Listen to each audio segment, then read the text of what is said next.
సాలూరు అంటే దేవాలయాలు, దేవాలయాలు అంటే సాలూరు. అటువంటి సాలూరులో ఈరోజు మనం జై భవానీ మాత ఆలయం కోసం తెలుసుకుందాం ప్రధాన అర్చకుల మాటల్లో. ఇక్కడ ముఖ్యంగా 1972లో చీపురిపల్లి మంగమ్మ గారు అనగా మా అమ్మమ్మ గారు ఈ ఆలయాన్ని ప్రతిష్ఠించడం జరిగినది. తర్వాత నేను వంశ పురోహితుడిగా నా పేరు ఆనందరావు. నేను గ్రాడ్యుయేషన్ చేసుకుంటూ అమ్మవారి యొక్క సన్నిధిలో పూర్తిగా అమ్మ సేవకు అంకితమై ఉన్నాను పురాతన నుంచి.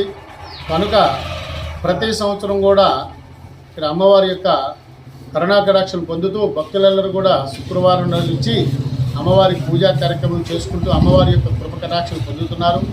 ముఖ్యంగా శ్రీ ఆదిపరాశక్తి అమ్మవారి యొక్క విశిష్టత ఏమిటంటే భవానీ దీక్షలు కొన్ని వేల మంది వేస్తున్నారు. ఈ భవానీ దీక్షలు అమ్మవారి కృపకటాక్షలు పొందుతున్నారు. అలాగే దసరా నవరాత్రులు దీక్షలు, అలాగే చిండీ దీక్షలు కూడా భక్తులు చేస్తున్నారు. ప్రతి శుక్రవారం ఉదయం రాహుకాలంలో నిమ్మకాయ జ్యోతులతో దీపాలు పెడుతూ మహిళలచే పూజలు అమ్మవారు అందుకుంటుంది. అలాగే ప్రతి శుక్రవారం అమ్మవారి యొక్క పసుపు కుంకుమలతో అమ్మవారికి పాలాభిషేకం, కుంకుమార్చనలు చేస్తున్నాం. భక్తులందరూ కూడా వస్తూ అమ్మవారి కృపకటాక్షం పొందుతున్నారు.